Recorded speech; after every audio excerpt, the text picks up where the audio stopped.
Indbeat TV show here at OTOOLES. Rich CURBELO here, a big show. We do have a lot of athletes that have stopped by. We'd love to talk to, again, two U of D players from the University of Detroit that I'm just very proud to have here. One is RASHAD PHILLIPS, another one who is with Earl Cureton that will be in the building here to talk to us. Also, too, we have spring training talk. We have some baseball historians to talk about what is happening with the Detroit Tigers. All that is coming up, but here we have RASHAD PHILLIPS from the University of Detroit. RASHAD, thank you for stepping into the Indbeat TV show, and how are you doing? Thanks for having me. I'm excited to be on the show. There's a lot that we'd like to talk to you about, and I'll tell you, I didn't know that your profile was so impressive with the Horizon League all-time leading score. Is that what I had to hear? Yeah, no, it was a pretty tough feat, but it was accomplished. You had some great teams at Detroit Mercy. Tell me how the recruit process, you came to U of D, and looking at how important was to really gel with this team. How did that transpire early on? Well, for me, I came in as the typical hotshot, freshman and with a lot of hype and a lot of accolades. And when you get to college, you got to understand that everybody that's on the team can play. Everybody's an all-stater. Everybody's averaged 20 points in high school. So for me, the most important thing was to blend with my teammates and kind of let them know that I wanted to just contribute and bring my skill level and add it on to the rest of theirs and just try to make a complete team.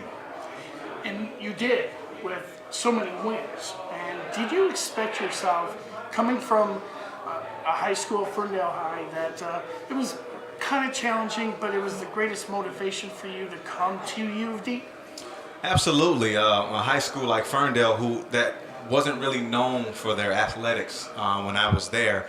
I kind of developed a small chip on my shoulder because of that. I wasn't highly recruited.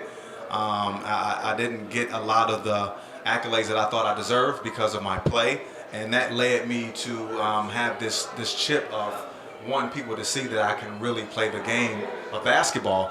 And I went out and I tried to do that. And once it got to a point where everybody started to believe how good I was already signed and sealed to go to University of Detroit. But a lot of big colleges came on at the end after I won some MVPs at some All-American games. But by then I was already signed, sealed, ready to go to University of Detroit and continue that goal.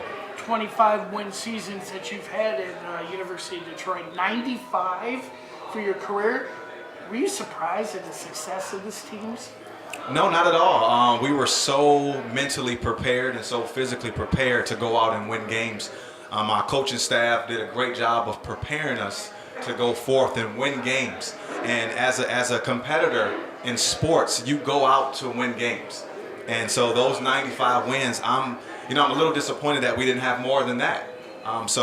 Nothing surprised me with the group of guys that I was surrounded with and the great coaching staff and the great atmosphere that Callahan Hall and the students and the fans provided for us to go out and win games.